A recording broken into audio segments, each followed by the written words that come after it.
Baba është një portal digital në shërbim të fermerit. Pra misioni i kësaj qendre është pikërisht shërbim i falës ndaj fermerit.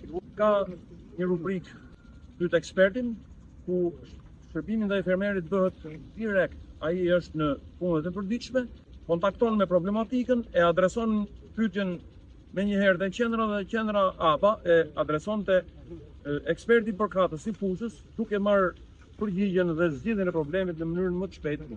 Nëpërmjet demonstrimeve fushore, pretendojmë që t'japim këshilla direkte në fushë në shërbim të fermerit. Sot jemi këtu te qendra administrative Maminas dhe do flasim për kulturën e rrepës në fushë. Rrepa është një perime e cila po merr shumë rëndësi, pasi është një kulturë perimore që po kërkohet gjithmonë më shumë në kuzhinën e përditshme, qoftë familjare apo edhe në restorante. Është një kulturë perimore që i konsumohet frut rrënjori i saj. Dhe ka vlera shumë të rëndësishme, pasi ka përmbajtje të kriprave minerale të kaliumit, të kalciumit, të hekurit, ka goxha efektivitet në luftimin e qelizave të këqija, domethënë ka antioksidant që luftojnë qelizat e këqija kanceroze. Prandaj merr vlera dhe rëndësi dhe unë e nxis bëjthirje fermerit shqiptar që ta marrin në konsiderat dhe ta kultivojë, sepse edhe me periudhën e shkurtër kohore që ka, nxjerr të ardhurat të kënaqshme. Së pari duhet të them disa karakteristika apo kërkesa të kësaj kulture perimore për klimën, tokën në përgjithësi. Për klimën futet tek perimet e cila ka qëndrueshmëri ndaj temperaturave të ulta dhe duron deri në -10. Aktivitetin apo temperaturat më optimale për jetën gjatë gjithë vegjetacionit janë 15 deri në 18 gradë Celsius. Për fermerit duhet të ketë parasysh faktin që në temperatura 25-30 gradë Celsius, kjo kulturë, dhe sidomos kur shoqërohet dhe me thatësirë, nuk formohet mirë frut rrënjori, pra nuk trashet, nuk merr formën e varietetit sipas cilësisë kërkuar.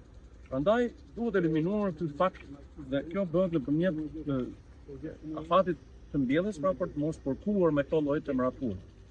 Dy mënyra të mbjelljes, ose me makinë ose me dorë. Dhe sot këtu po bëjmë mbjelljen e rrepës me dorë, për arsye se kemi sipërfaqe jo shumë të madhe. Në sipërfaqe më të mëdha do përdorim makinën mbjellëse, ku natyrisht mund të përdorë edhe makinë me precizion, që në këtë rast mund të bëj kushtimin e harxhimit të farës në mënyrë të panevojshme dhe ndërkohë pastaj gjatë vegjetacionit nuk do na lindi nevoja e rrallimit të bimëve brenda rreshtit. Toka ku duhet mbjell rrepa, ajo kërkon toka të freskëta, të thella, të kulluara mirë dhe të pasura në lëndë organike. Si kulturë preferon që të jetë plehuruar mirë me pleh organik pikërisht kultura paraardhëse. Dhe pas këtyre kulturave ku është përdorur pleh organik, kjo kulturë shkon shumë më mirë se sa në rastet e tjera. Nuk përdoret pra plerimi në momentin e mbjelljes, plerimi organik. Në shoqërim me mbjelljen mund të përdorim plerat potasike dhe fosfatike, ndërsa gjatë vegjetacionit pastaj përdorim plerat azotike si ushqim suplementar apo plotësues. Toka në momentin që vjen momenti i mbjelljes, toka duhet të jetë e përgatitur mirë, e shkrikruar mirë. Bëhet një plugim 35-40 cm i thellë, pastaj bëhen edhe veprime të tjera mbi sipërfaqen e tokës me diskime, frezime, në mënyrë që siç e shikoni këtu, toka është në gjendje shumë të mirë për të hedhur farën, ku fara duhet hedhur në thellësinë rreth 1.5 cm thellë. Natyrisht në momentin e mbjelljes, pastaj duhet shoqëruar edhe me ujitje në mënyrë që të sigurohet përqindja e mirë e zënjes. Rreshtat janë 20 cm njëra nga tjetra dhe pastaj fara do hidhet në zinxhir realisht në rresht, por që gjatë vegjetacionit do na duhet që të bëjmë edhe rrallimin dhe preferohet që kjo kulturë të ketë rreth 20 deri në 30 bimë për metro katror.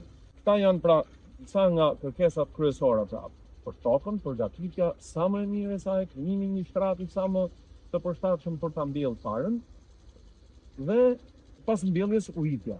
Në vegjetacion pastaj do kryjmë vëmendjen kryesore fermeri do e ketë patjetër në heqjen e barave të këqija, të cilat ose do hiqen me mënyrë mekanike me dorë, ose do përdoren preparatet kimike për luftimin e barave të këqija. Do jetë ujitja në mënyrë të vazhdueshme, domethënë pasi është një kulturë e cila e kërkon ujin në mënyrë të gjatë gjithë kohës së vegetacionit.